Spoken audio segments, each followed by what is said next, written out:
Едерне районжи полянка салынжи сунаржы, чулғылы бұжынжи вырманзенжи хирсысыны едытны. Она был тербелене, килне илзе келне. Анжақта тебір темеже күндан он килде сысны черлезе үкне. Она пусма тюргилне.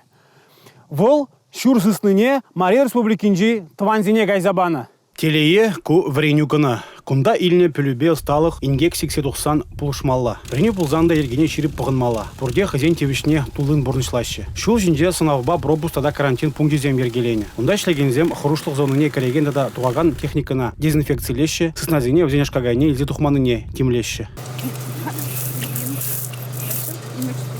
Сысназен Африка чуми сигеген хоружы чир. Унба келди да хир сысназем чирлеще. Шинжын был хоружы мар. Шабахта чире епусын сысназене пурнеде теп тумала. По информации, в этом холодильнике находятся две туши. Одна туша кабана и одна туша свинины. В связи с этим нам нужно функциональному звену отобрать две пробы. Илни аштадыгзине лаборатория яраще. Эстене хүделев халадезем, куйшлых маска дығын заертереще. Хрушлых ворненжен 90 тұғынны шибужа шумдар займалла. Хал пирин шак вильне тушки зене специально оборудованный маршрутизм чинетиене де хал бара шана уничтожат тума шундар магая изегайып. Игибенде умбилик мыршулда Эдуард Николаевич Парачка в районе Африка чумибе грешне.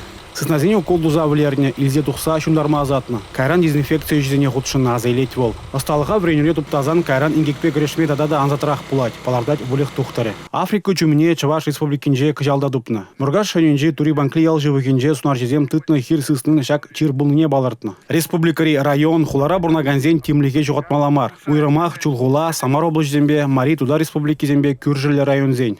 Едерне районже Африка чуми ансарылдыр дезе тодужах профилактика жезем иртереше. Пайны вернюде шакна жиреплетере. Малашне Мари, Чаваш республики земдада чулгула облажы Африка чумине пірлешін дерес телешпе килюжу алыбусрыш. Ку вғытада бергетлемеле, чире сарылмада памаламар. Республика Гларамвалли, Алексей Зотиков, Игорь Зверев.